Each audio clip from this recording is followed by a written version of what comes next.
একজন মানুষ হঠাৎ করেই এক রহস্যময় অভিশাপে জড়িয়ে পড়ল।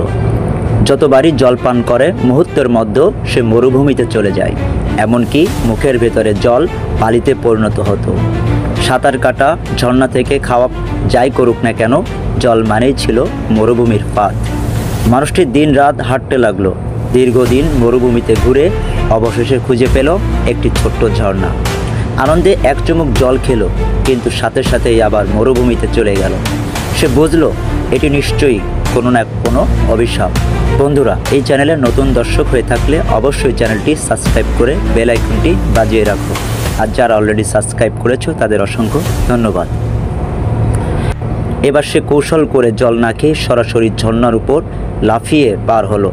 অবশেষে তার চোখে পড়ল এক মহাসড়ক, আর সামনে এলো একটি গাড়ি।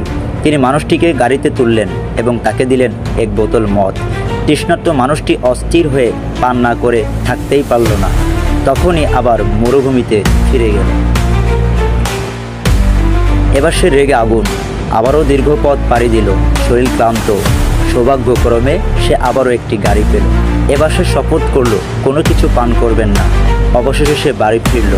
বাড়িতে ফিরে জলের শব্দে তার মন কেঁপে উঠল। লোভ সামলাতে না পেরে সে এক গ্লাস জল নিল, আঙ্গুল ভিজে একটু স্বাদ নিল।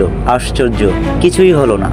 সে ভেবেছিল অভিশাপ বুঝি কেটে গেছে, তাই নির্দ্বিধায় জল খেতে শুরু করলো। কিন্তু ন্যায়ের বিচার দেরি হলেও তা এড়ানো যায় না। হঠাৎই সে নিজেকে শহরের এক রাস্তায় দেখতে পেল। রহস্যময় কণ্ঠে ভেসে এলো অভিশাপ ভাঙার উপায়। ঠিক তখনই সামনে এলো এক নারী। নারীটির জল চাইল, মানুষটি জল দিল, আর নারীটি হঠাৎ অদৃশ্য হয়ে গেল। তখনই মানুষটি বুঝল আসল রহস্য। অভিশাপ ভাঙার একমাত্র উপায় হলো নিজের জন্য নয়, অন্যের জন্য জল ভাগাভাগি করা।